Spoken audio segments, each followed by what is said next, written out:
and welcome to another edition of Wrestling Wednesdays. I'm very, very excited. Finally managed to get around to nailing this great man into an interview. I've been hoping to do it for a very long time. Mr. Very High Flying. He's now known as Mr. FFW. He is an incredible talent, someone you need to go and see live. High flying, very energetic, a real danger man. If you go and watch him when he's wrestling in a cage, be very prepared to get neck ache looking at how high he goes up. He is one of my favorite people to ever watch live wrestling, and he's not as evil as he is when he's actually in character. So you can approach him after a show, unless you walk around with a camera like I do, you might get knocked down. But yeah, it's Kieran Love, it's KD. KD, how you doing, man? Yeah, I'm brilliant. Thank you. That's a great introduction. That too kind. Well, I mean, to be fair, you've always been very, very pleasant to me, even when I irritate you after a match when I'm trying to come up to you and go, give me a comment. And you're like, yeah, before shows, after shows, during shows, all of it. When you wake up, when you yeah, I'm like the baby cam for you when I walk around. It's good. Yeah. No, it's a real pleasure, man. Honestly, I love everything you guys do with Fight Factory. I think it's one of the most underrated promotions, not just in England, but everywhere. With the, you're so inclusive to everyone. You build people, you get great storylines, and the production values and everything. So as I say, I can't ever compliment you guys enough with everything you do. And what an incredible career you've had with Fight Factory. Hence being nicknamed Mr. FFW, not by yourself, obviously. We're not ego. Yeah, so that's good. No. But before we go into delving into a bit of your career, just recently you had a great match with Amir Jordan. You were kind of cheating out of it, though. What was it like working with the former NXT UK superstar?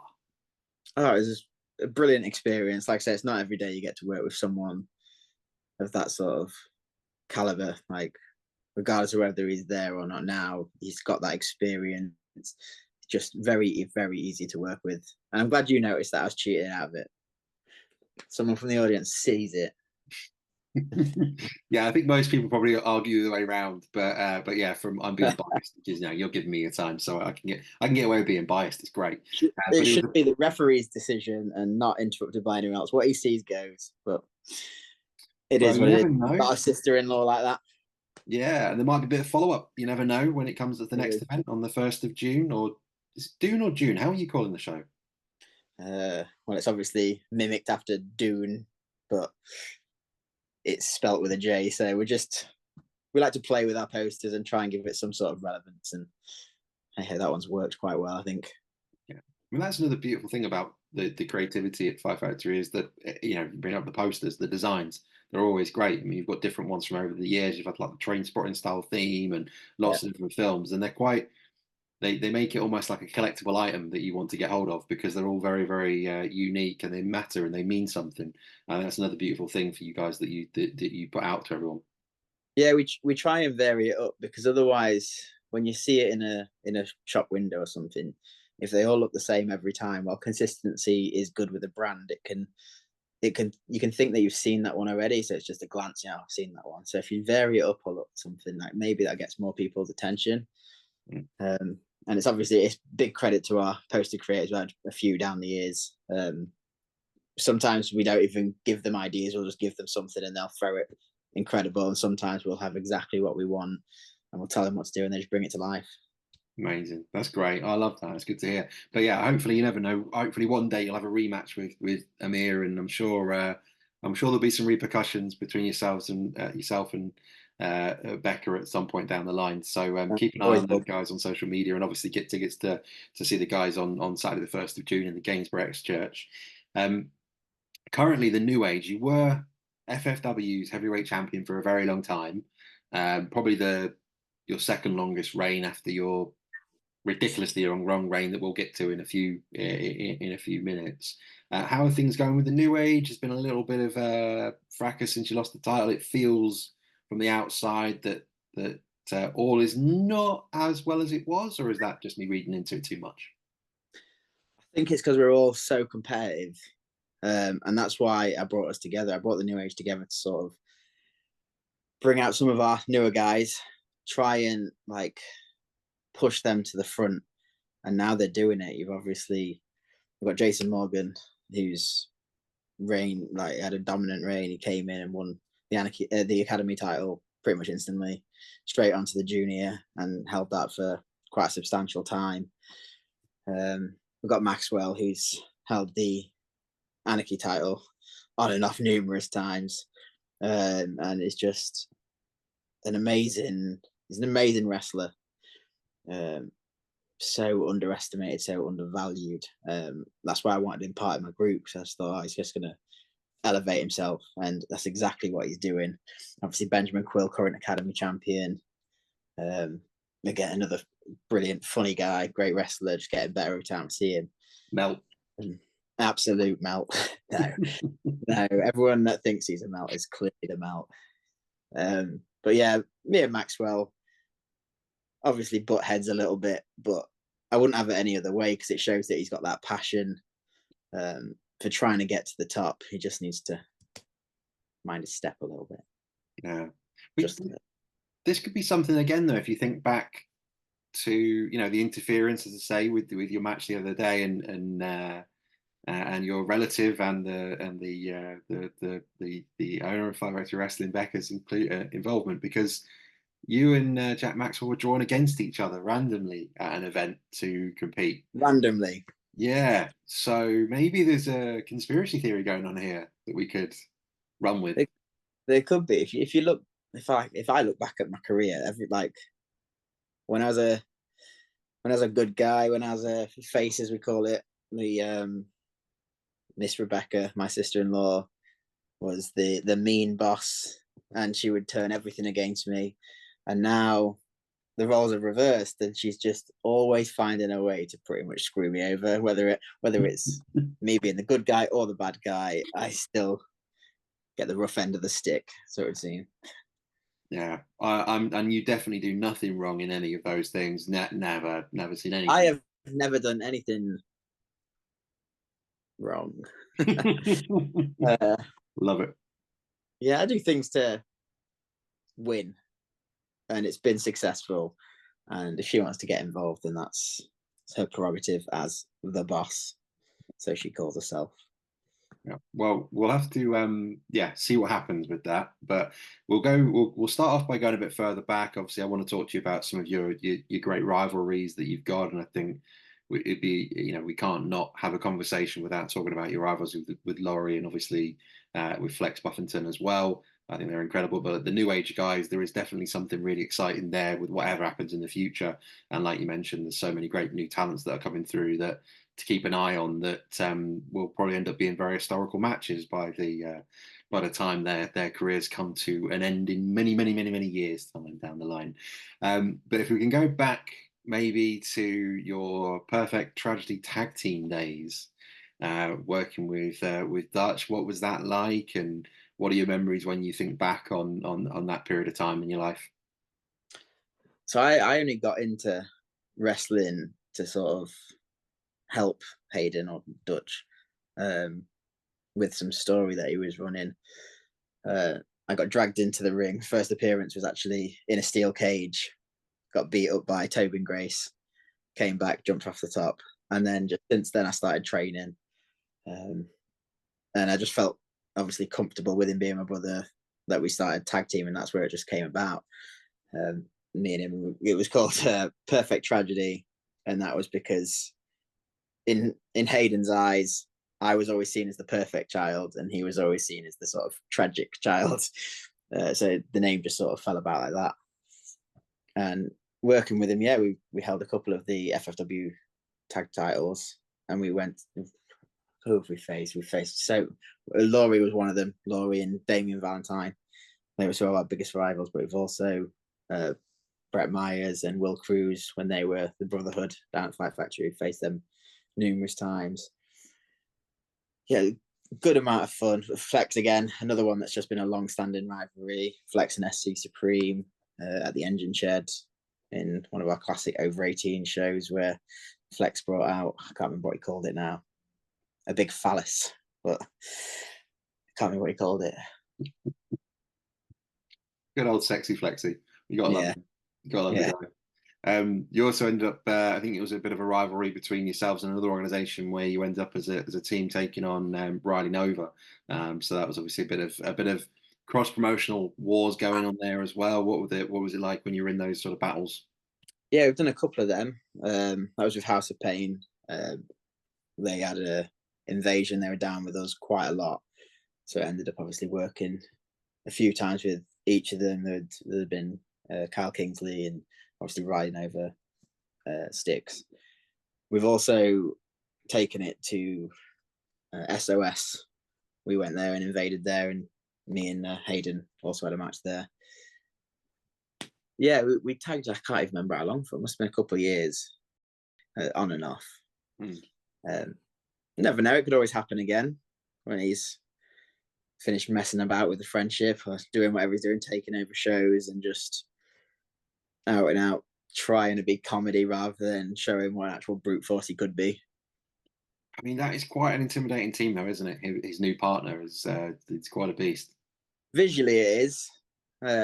Definitely, if you don't know who they are, it's quite intimidating. But I don't know, the way they've been acting it, like Hayden's been dumbing Erin down rather than Erin bringing Hayden up and making him like just the scariest tag team, because they could have that potential to just rip through everybody. Like those two versus Reese and Rogan, if that ever happens, that's going to be brutal. Which it should be on the cards, because I believe they won that tag team gauntlet at the last show, so they should be there or thereabouts. So that'll be a hard hitting one. Yeah, that'll be very physical. That'll be one to it won't be necessarily as much as it can be, because they're all very, very talented. I don't think it'll be as technical as some matches. I think it will be very much a very physical, dominating game. But what's the wrestling? Big men slapping meat, is that what they say? That's basically what it's going to be. Yeah, Yorkshire tough, and then when they collide, that will be a hell of a beast match. Yeah, I'm looking forward to that. Yeah. Something exciting. That's the good thing about everything that goes with all you build there is the ongoing stories and the different people you work with. Before I get into your singles career, then what was that transition like then for you when you obviously got into wrestling, working with your brother, building that confidence up, building your in-ring ability? What was it like for you when you started moving into attempting singles work? Was that something you'd always wanted to do when you started, or was that something that you just felt more confident as you went along? It's just sort of how the storyline started to fall. We started to get into a bit more singles stuff, because we don't have such a huge roster that we can have loads of tags. So it began that we obviously had to come into a few singles matches, and I just felt more confident. Obviously, we've got slightly different styles, and most of our tag relied on me getting my head kicked in, getting a lovely tag towards Hayden at the end so he could come and run everything. He tagged me back in just to finish it. So I think I needed that little bit of separation to sort of go out on my own and not get my head kicked in quite so much. Yeah, although you decided to go down the route of becoming an Anarchy champion, which is probably a bit risky when you don't want to get your head kicked in so much. And you beat, obviously you mentioned him earlier with House of Pain, you beat Styx for that. What was the first championship singles championship? Was that the first singles championship you raised in FFW? Yes. Yeah. I absolutely love it. I love the Anarchy side of it. It's so much fun. And just using some of the weapons that we've used, been quite creative. You see the standard ones, and obviously you talk about Flex when we had the tags with him. Some of the stuff that he brings out, Hayden always loves going to the bar and getting a lemon, doing a paper cut, and then squeezing some lemon into it. So while it's not technically the most, like I say, technical wrestling, it's stuff that people can relate to. Everyone's had a cut and then got lemon in it, so you know the pain. And standing on Lego, like Lego's been introduced massively. I know Jack Bennett loves a B&M box, doesn't he? Absolutely loves them. Not many people can know what it feels like to get one of them smashed over your head, but it's not that pleasant, as you can see from all the scratches he has from everywhere. Yeah, he's another one that I am an incredible fan of. But yeah, the stuff he does to himself or to others, I just think, wow. Yeah, it's not for everyone. No, that's where my Anarchy sort of style. You've got obviously your Anarchy hardcore, and then you've got your deathmatch, which is just like right up here, and I'll stick to here. Yeah. But yeah, like doing it at Fight Factory, it was the first title I held after the singles title. Can't tell you how many times, because that thing was 24/7 and been on and off. Couldn't tell you who I've won it off, who I've lost it to. Glenn Bird, the wrestling nerd, he probably knows. Very good like that. we'll need to get him to do a full list for us. Maybe the history of the Anarchy Championship. We'll get that. We'll persuade Glenn to come up with that and share it, which would be great to read. Yeah, I mean, I think you mentioned obviously that you won't go down the death match route, but there is a highlight reel of yours, really, if you look back some of your, the cage matches and the risk you take, and obviously when you've even competed with, like, as I say, getting hit by certain boxes and items. There would be an incredible Anarchy highlight reel of yours, and I'm sure many a fan like myself get a little bit nervous and anxious when you are on that high up, and you're thinking, oh, he's going to jump from there, and you're like, oh wow. I mean, what goes through your mind when you're up there and you're that high up and you think, yeah, fine, I'm going to do this? So with that, like I said, the first time I was sort of introduced to the FFW audience, I climbed the top of the cage and then jumped onto Tobin Grace. And I had people saying, oh, have you practiced that? And it's like, why would anyone want to practice doing anything like that? That's how you feel it in the moment. And once you're up there, you've obviously got the crowd looking at you. The last thing you're going to do is climb down. It's sort of just a fingers crossed, let's see how this works out. And that's basically what it's been all the time. I'm very comfortable with heights. So like when I'm up there, it's not like I'm going to be nervous about it. And I trust everyone that I'm in there with. Hopefully I've got a good aim. I know I've missed before and I've been chucked off before, but you recover. When we did home nightclub, I went onto the DJ balcony and flipped onto Lory and Hayden there. But when I jumped off, I snapped off because it was just a wooden frame. I heard it snap as I was jumping. So yeah. Cool. Unless anyone from home's watching this, then that was not me. That was already there. Yes, yeah. Well, as a disclaimer, they injured you with that, so they need to be careful that their insurance is in place. Definitely. Yeah, no, it didn't happen. It didn't happen. It's fine. In terms of your approach to that, then, so obviously, I know you mentioned there's so many matches you probably don't remember everyone, but with Styx, I think he's obviously like someone with House of Pain, obviously the background he's got there. What was it like for you? So obviously stepping in with him and getting to obviously spend some time one-on-one with a guy like that. He's got a wealth of knowledge, and he's obviously got his own school, so he's got his own training methods and everything, and he's such a sort of giving guy, as far as like getting ideas across and helping you progress. I think the first time I think I met him was when we had Too Cool down, so I can't remember how long ago that was, because it was him and SC Supreme versus Too Cool. So that's my sort of first memory of Styx, because I didn't really follow the wrestling too much until we started it here. But then getting the opportunity to work with him, and he's like a similar sort of stature to Hayden as well. So it was familiar to me, like, because I've worked with obviously Hayden a lot. Mm-hmm. It was familiar in that respect, but he still had his own ways. I can't remember. I've worked with him a lot. Like during that time that he was with us, it was obviously a big rivalry. Me and him had multiple matches. I mean, how do you find that balance? I mean, it's one of those big challenges when, as fans, we watch you guys. We obviously admire what you do in the ring and all the athleticism and all the work you put into it, and the risks you take. How do you find that balance between putting on a show for people at a weekend and working and having a family? What's that sort of high for you like? When I started, it was a lot easier. I had a job where I had set hours, so it was very easy to just know when I'm going training, know when shows are, and I also didn't have kids at the time, so I could do as much as I wanted.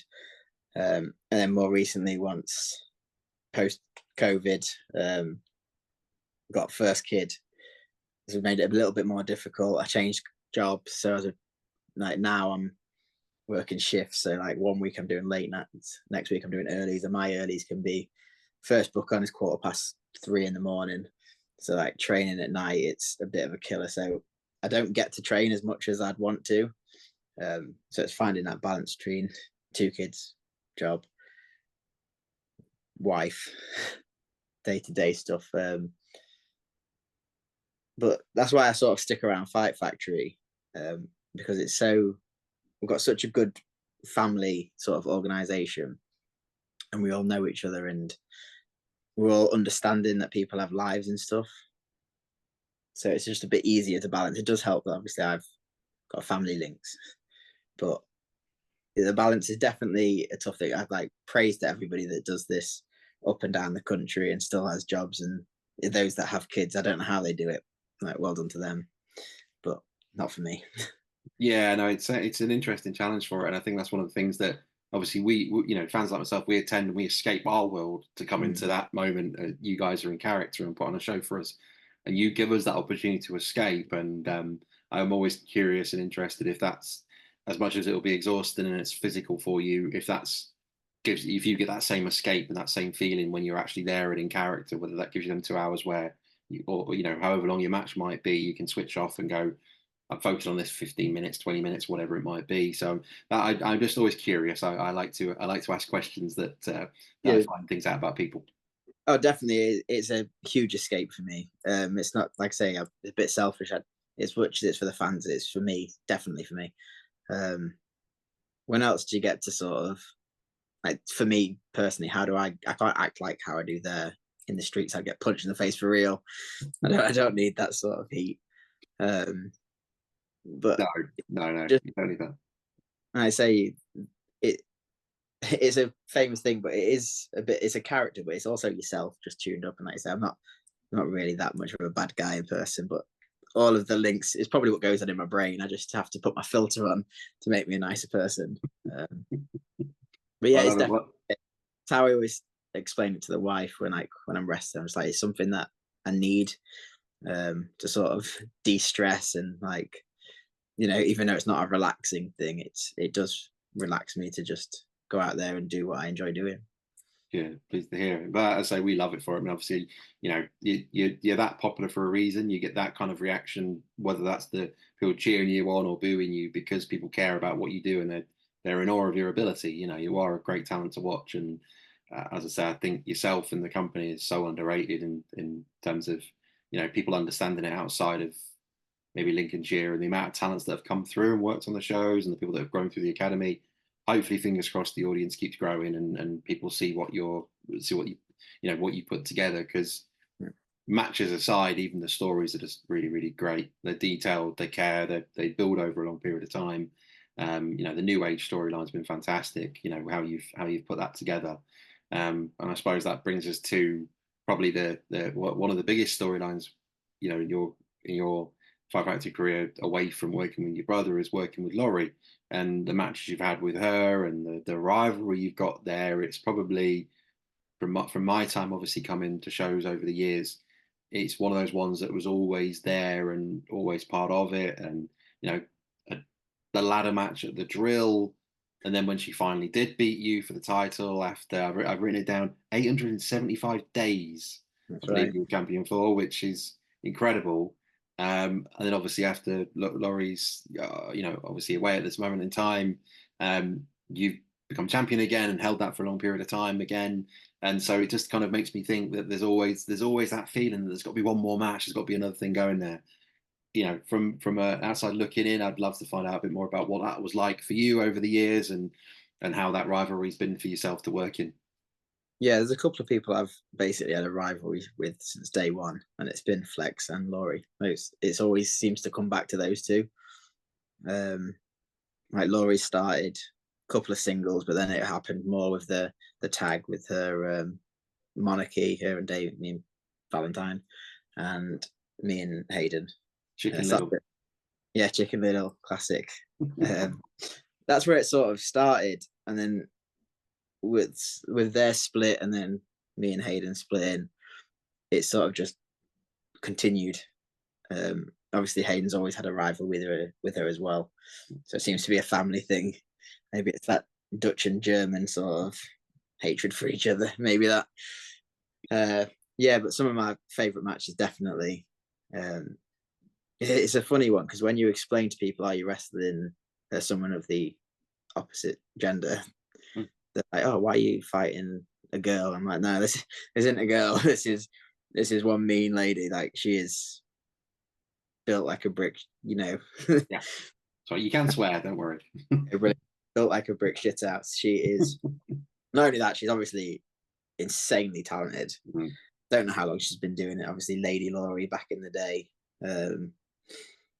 She hits hard. She's nasty. And the first few times that I wrestled, I did have that thing where I don't really want to hit her, like, because it's still a bloke hitting a lady. But then when you get in there and you take one hit from me, like, no, screw this, she's getting a hook. Like the ladder, I flattened her. Like the ladder gave way just as I was jumping. Ended up flattening her. Maybe she got a concussion, but I would apologize. But maybe she deserves it. This is what I love. I love the fact that like it still feels like there's a real rivalry there to be continued in whatever way it might end up being. But I still see her snidey little comments when she comments on some of the Fight Factory stuff. There's always a little dig at me somewhere. She's like chicken littled herself off to a different country, trying to nurse some injuries. We've all got injuries, but she's had to go to a different country to try and nurse hers to stay away from me. But I'm sure one day she'll come back. I can't say too much. I've got there'll be an interview that's shared on this same channel with her, okay. And we had a conversation about you, but I'll let that conversation come out. I won't. I'm sure it's gleaming. I'm sure she had a lot of nice things to say about me. Very, very complimentary about you. So yes, I'm looking forward to you hearing that, and yeah, this will be quite fun. But I love it. No, and I think that chemistry that's there with you, and that is, it kind of, like you mentioned, the family thing. There is almost like it's like a larger version of a sibling rivalry almost. It's almost like she's part of the family but not part of the family, but there's that, and like you say, the different cultures and the the Dutch and the German backgrounds. It seems to fit in really nicely with how you've worked, and I think your styles work really well. But have you got obviously ladder match is probably my favorite, but have you got a favorite match you can think back on with her, or a favorite moment of working with Lory that you sort of look back and go, yeah, I'm really proud of that. That was the moment of the rivalry for me. I think it would have to be the tag one we had in home. It was, like I said, it's still one of my favorite matches ever. It was just so much fun, so stupid. Some of the things we did in it. It started with the elastic bands. There's paper cuts. There's the one where I jumped off the DJ booth. That's all the same match. There's a bit in it where I end up hitting Hayden with a cooking tray, and Valentine hits her just because it was just pure anarchy to say. Honestly, it's one of it. That's all I can say. That's where the rivalry started. That's my favorite match with her. I know it's not a singles one, and as much as I enjoyed the ladder one, it's the one that I always go back to. Just I don't know if it's something to do with the over 18 crowd and how into it they were, and like once the alcohol starts flowing with them, their chants get more creative and they get a lot more involved. So yeah, it's got to be that one. Cool. Well, we'll make sure I'll put links underneath. Obviously, a lot of all these matches are available on the Fight Factory on demand, so I'll put the link underneath for people to sign up there, because obviously, great production values. You can watch these matches with commentary and different camera angles, so it's well worth getting signed up and going into it.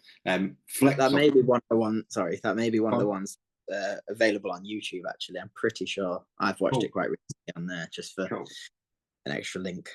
Yes, because I know the ladder match is definitely available on YouTube, so we'll put that under there. But I'll try and find the tag match. I think that might be one of our most watched matches. That one, the ladder one.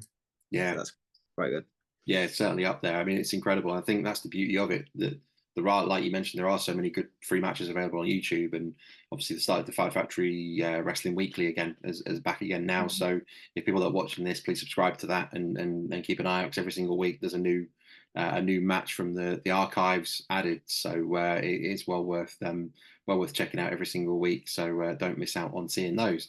You mentioned Flex, obviously Buffington, who ended your most recent reign as FFW Heavyweight Champion, which was not as long as 875 days, but it did feel quite a long time, which obviously is part of the New Age and that whole group, and you kind of taken over the whole organization really with your success and the group's dominance. Working with Flex in the last year, can you talk through your feelings about that in terms of, obviously Flex is now the champion? Are you going to be thinking about trying to get back on top? Are you looking to get back to that, or have you got something else in your mind at the moment? I think that's always the main goal, isn't it? Because if you're not trying to be the guy, why are you there? That's how I feel. If you don't want to be on top, I don't really understand what you're doing at the company. It's fine to have other goals and work your way towards other things, but ultimately, if you're not the face of the company, you're just smeared into the background. So eventually, I'll be going there. It'll be my aim. I still get my rematch, unless Becca's managed to scribble that out. I don't know. I'm sure she'll find a way of screwing me over somehow. Because if we watch the match where he actually wins it, I just want it clear that he cheated first and the ref did nothing. I got put in the audience and 2 audience members held my arms down while he chopped me, and that is cheating. So just want to get that out there. The end of the match. The end of the match doesn't matter. But he's a great character to work with, isn't he? I mean, I love. Oh, the best, without a shadow of a doubt. Because obviously he was in the New Age with us.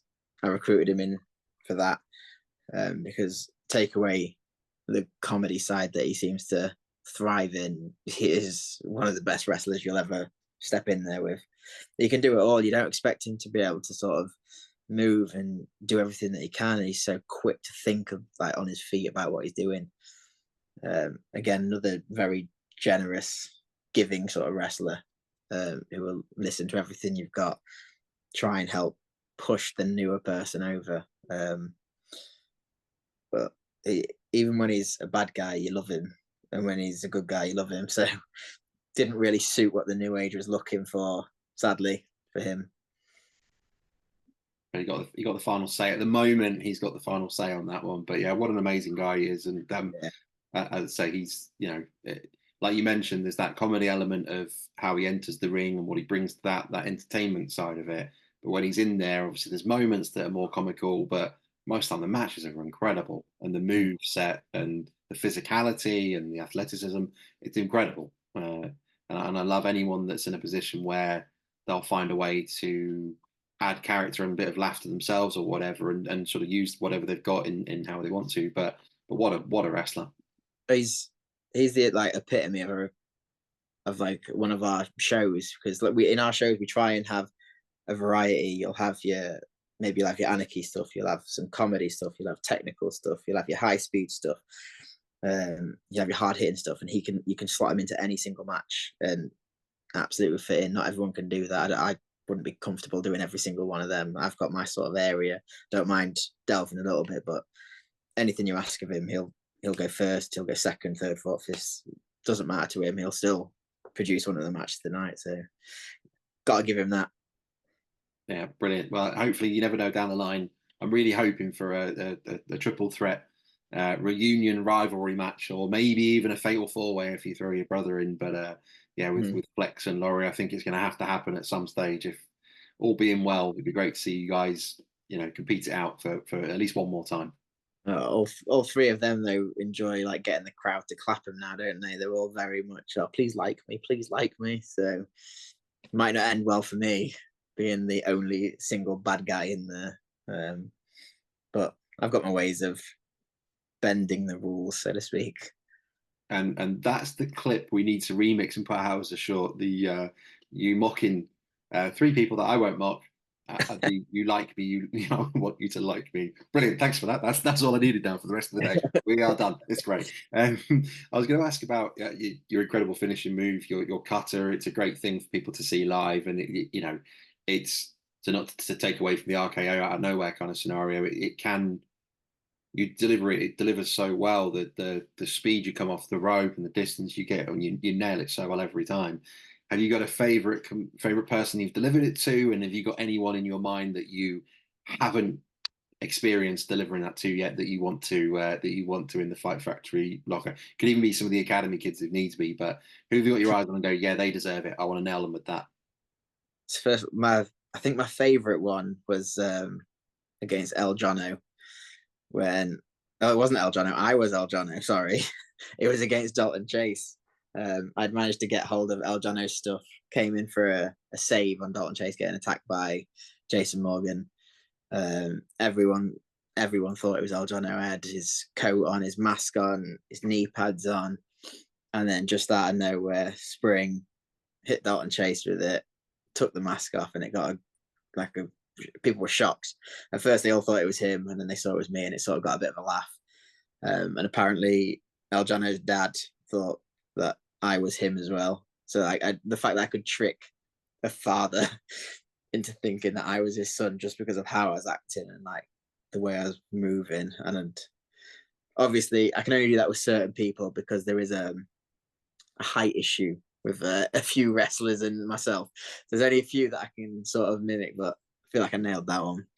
That's very, very much a mixture between that one and then our send off for referee Michael Grant. Obviously, that was after the Rumble at Body Slams. It was his last show with us, so I like turned off the character for a bit, gave him his props, and then like after he milked the applause for way too long, I thought, that's long enough, and then switched it back on, hit him with one, and he took it like an absolute champ for a referee. That was really good. He was actually a very good wrestler. He just didn't want to step in there properly. But yeah, those two definitely my favorite sort of moments, and neither of them were actually in a match. Both of them were just me being a bit of a dick. As far as people that deserve it now, is there anyone that I haven't given it to? I feel like on the sly, Aaron Jacobs deserves one. Don't share that bit. Cut that bit out. He doesn't need to know that. Oh, okay. I think everybody else has pretty much received it, but there's always seconds for everybody. Okay, cool. Well, we'll see who gets it next. Away from Fight Factory, you had the pleasure of obviously doing, I think it was a WAW versus Fight Factory, might have been a sort of a collaboration event again, where you competed against Zak Zodiak and travel down to Norfolk for that. What was it like stepping in the ring with him, and obviously being part of another great organization that's run by a family and great heritage? Yeah, that was that one sort of came out of the blue. We knew we had the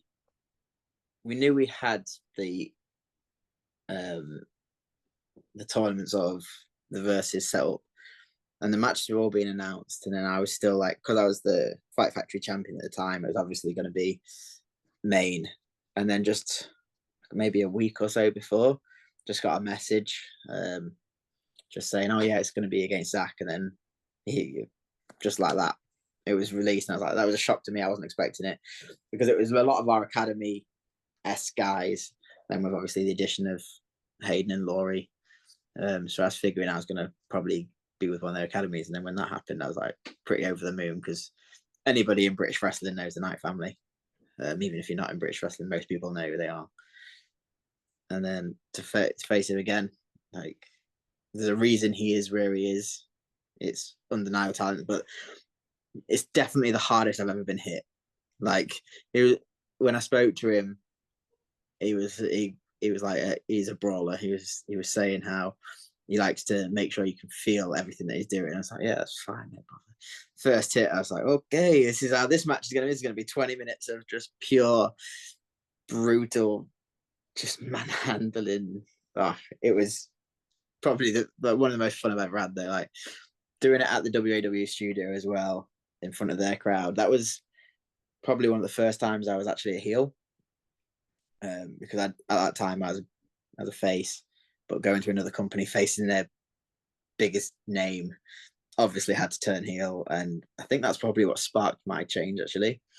Doing that, enjoying like some of the old grannies trying to actually physically hit me, because they're so in love with that family there.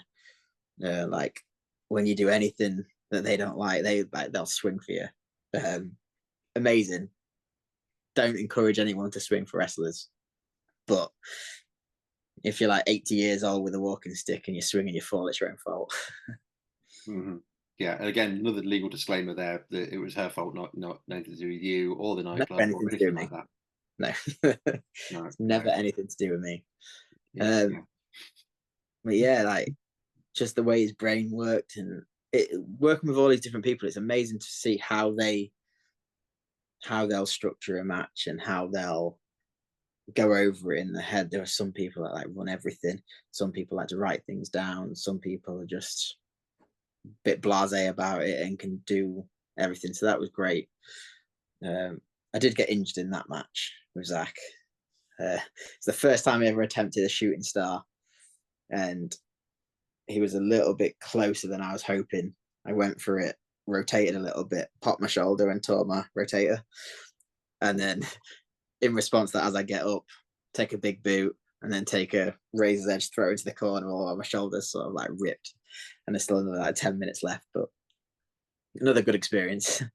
Oh, yeah, that's the thing. Like, as I say, when I talk about this, I am completely complimentary, because the risks you put yourself on every single week, every single time you work there, anything can happen at any moment, and it's not to be taken for granted, because it is a really physically demanding role, no matter what you're doing in the ring. So yeah, that's why I love what you do so much. It's the storytelling and the effort you put in to create those moments and memories for people, and even the pain that you'll continue working in, which is it's crazy, but it's beautiful at the same time. So it's why we love it so much. But obviously, we're going to do we'll have to do a follow up at some point, and maybe delve into a match of yours in a bit more detail. Maybe go through a few more things, and hoping obviously to do some stuff with you guys on with the Fight Fighter YouTube channel, where we focus a bit more on that as well. So there'll be more to hear from you. But before we go, just would tap into your thoughts at the moment with the rest of the roster. Obviously, we went through who you'd want to maybe hit or not hit with your cutter. Who are you keeping an eye on? If you were not to upset the rest of the new age right now, but if you were to build a new age purely from maybe the academy or those that have been around for a year or so, who would you be thinking? Who would you be looking at? And then also, one last question is, have you got anyone that you would love to from the UK scene at the moment that you'd love to come in and have a match with? Right. I think I know he's already sort of part of us now, but Harry Johnson, he has got great he's got great aspirations to sort of get somewhere with himself, and that's what you need, because you're going to develop a lot better if it's something that you really want to do. And he will always put the effort in. He's happy to try. He gets nervous, which again is great, because it shows that he's not like full of himself. And his talent, like if he can tap into it, he'll definitely be one to watch. And then we've got Red Lightning. I enjoy his style. Prince of Lightning, that's what he calls himself. Yeah, his style is obviously pretty similar to mine. He just needs to tune it a little bit more. But again, if he can do that and make it fit into place, he'll be exactly what the British audience like, that fast pace, high flying indie style. That's what he's got. So if he can sort of hone his talents, he'll be one to watch. I'd like a match with him at some point. That'd be quite good. Who else? Like I say, a lot of our rosters, I don't get to see a lot of them at training because of my lack of time management. So I only get to see them on shows. But seeing the development between each one. Jason Morgan, again, I know he's been with us a bit longer, but seeing him progress each time and the work that he's doing and how he's adapting his style. Cousin Lenny, his character is pretty much second to none. Like, you don't even need in-ring work. You just look at him and like he knows his character. He just knows everything about it. And when he's willing to sort of do that to himself, and because some people like to take it seriously, I don't want to be embarrassed. I don't want to make myself look like a chump. And then you've got him, envy it. It's just like another Flex sort of character, just willing to do anything to, entertain. Oh, who would I like to face? There's so many at the minute. The wrestling scene is booming. I guess maybe someone like Ricky Knight, because I've obviously faced his uncle. Would be good to see a bit more from the rest of the family. And then I've had 3 matches with Robbie X, and that's one that I'd go to every single week. Guy's insane. The fact that he's not been picked up by any major company yet blows my mind. Yeah, the list is endless of who I'd like to face, to be honest. Cool. I mean, Robbie X is, just what a talent. I mean, like you say, I don't think anyone who watches wrestling understand why he's probably not on television every single week. The guy can do everything, can't he? And Yeah. you know when he's on the card that you're in for a really special match, no matter what. You could have almost nothing for the rest of the night, just have that one match, and you know that would be a go-to incredible piece of action. So yeah, I'd love to see you two guys go at it again. I think it'd be brilliant. I think it's needed. Yeah, I need one more before he does get what he deserves and sort of gets that signing that he should have. Need one more before that happens. That's the challenge. We'll lay it out. We'll see if we can do it. X with you need a battle of 10. You know, X get to his level. So if you've had 3, did you say? We've had 3, yeah, and I'm currently 2-1 up. So you know, there you go. Does he really want to go mainstream? In his interest. It should be in his interest to sort of want to make that 2-all. Yeah, I mean, you wouldn't really want to go, you know, mainstream and allow you to have that over him the whole time and be able to brag every single week and every single day. And I would. But you're 2-1 up. I mean, you know, what can we do? Yeah, and I'll do it. I'll be on his Twitter every day and his Instagram just saying, hey, remember that time you lost twice to me? Just share little clips on a regular basis for it. We'll love it. I love it. Brilliant. Okay, well, let's hope for fingers crossed that's another on the list then. So we need to find a way to get the legend in making Robbie X up to back up to Lincolnshire for a match and step in the ring with you again, because that would be insane. And I think, you know, especially for everyone who's part of Five Factory, I think that'd be something for the academy that to really watch and enjoy, and something for people the rest of the UK scene to really embrace. It seems it seems like it's a really exciting year ahead. I know obviously you're no longer the current champion at the moment, but you know, it does feel like it's a really exciting year ahead for you guys, and I really appreciate obviously your chance to tap into your mind a little bit about the history, and I'm really looking forward to following up with you after I share Lory's interview and finding out what your reaction is to that as well. Yeah, is that one first? Yes. So that'll be that'll be a first, and then we'll share yours afterwards, and I'll make sure I put a little clip together for you and send it to you. Yeah, I wish I'd done that first, then I'd know how I've responded to her. Have I been a bit harsh, or have I been too kind to her?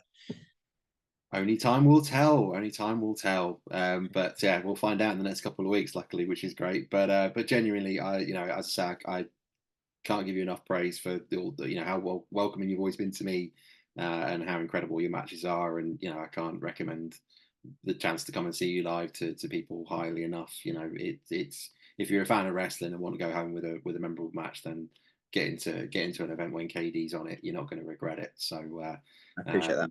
Yeah, no, seriously, appreciate everything you do, and long may it continue with your growing career. I'm really excited to see what you do next, and it should be on like you say, Robbie, it should be bigger platforms, and or that you and your team and everyone that with Becca and Dutch Five Factory, it needs to be on bigger platforms. So I'm really hoping that's the case this year. Hopefully, fingers crossed. Nice one. Well, I will let you get back to looking after your family and being a nice guy, and I look forward to seeing you on the 1st of June in Gainsborough X Church, when you're probably not going to be a nice guy. And that will probably be after you've seen Lory. Yeah, I won't say any more. That's fine. I'll escape before I get my head kicked in. Anyway, absolute pleasure, Kieran. Thank you very much for your time, and all the best to you. And bring on the 1st of June, and everyone go out there and get a ticket, because you don't want to miss out. Cheers. Take care. Thanks, man.